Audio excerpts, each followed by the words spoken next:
Well, welcome, friends, to this edition of Stephen Atkins Presents. Today is February the 15th, the day after Valentine's Day, and guess what? We're getting more snow. So this has been a very snowy winter, and in particular a snowy February, and it was certainly not like last winter, which was quite mild. You know, one of the great stumbling blocks for our Muslims friends when Christians say that Jesus is God, and I don't think it truly is it's a problem for Muslims in particular, but I think most people in general have a hard time really understanding whether or not Jesus is truly Yahweh God come in the flesh.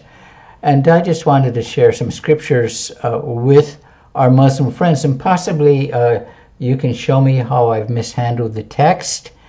I'm just going to quote from 3 verses. I have them posted up on the side there. And basically let's begin at the very beginning. Let's begin at the very beginning, a very good place to start. Remember from Julie Andrews in The Sound of Music? Genesis 1:1. In the beginning, God created the heavens and the earth. In other words, God is the creator of all things.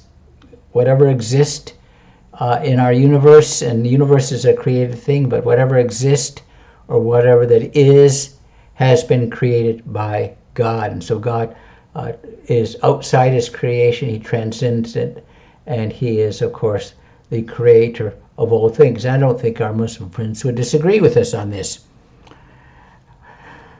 And then when we go to the Gospel of John, or as I like to say, the one Gospel of Jesus Christ as recorded by John, we can read these words, first chapter in the prologue of John, and again a challenge for Muslims, read the prologue of John before you start posting scriptures, trying to persuade others that Jesus is not God. Read the prologue of John, but that's a story for another day. In the beginning was the Word. In other words, at the very beginning of time, the Word was already existing. And the Word was with God. And, of course, the idea is that at the very beginning of time, the Word was existing with God. And, of course, the last clause of verse 1, and the Word was God. In other words, what God was, the Word was. He was in the beginning with God. That is the Word. And what do we read in verse 3? All things came into being that have come into being, and apart from him, nothing has come into being that has come into being. So verse 3 of John, chapter 1, is telling us that all things come into being through the Word, or by the Word. The Word is the creator of all things, as we read in Genesis 1:1. It says, in the beginning, God. And this is, I think, just such clear evidence when we look at the scriptures as a whole that Jesus is God. And if you're a Jehovah's Witness, possibly you can answer this as well. And then in verse 14, and the Word became flesh and dwelt among us. And what are we reading here? That the Word entered his own creation and dwelt among us, and we beheld his glory, the glory of the only begotten from the Father, full of grace and truth. And so the Word is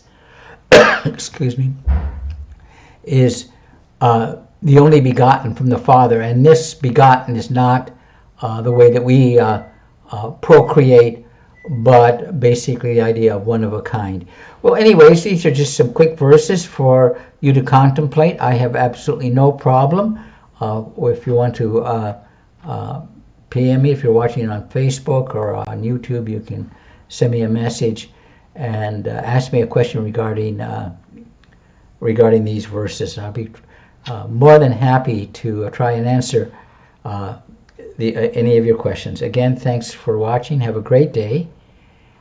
May God bless. And before you go, it would be really great if you hit the like and subscribe if you're watching through YouTube. Again, thanks for watching.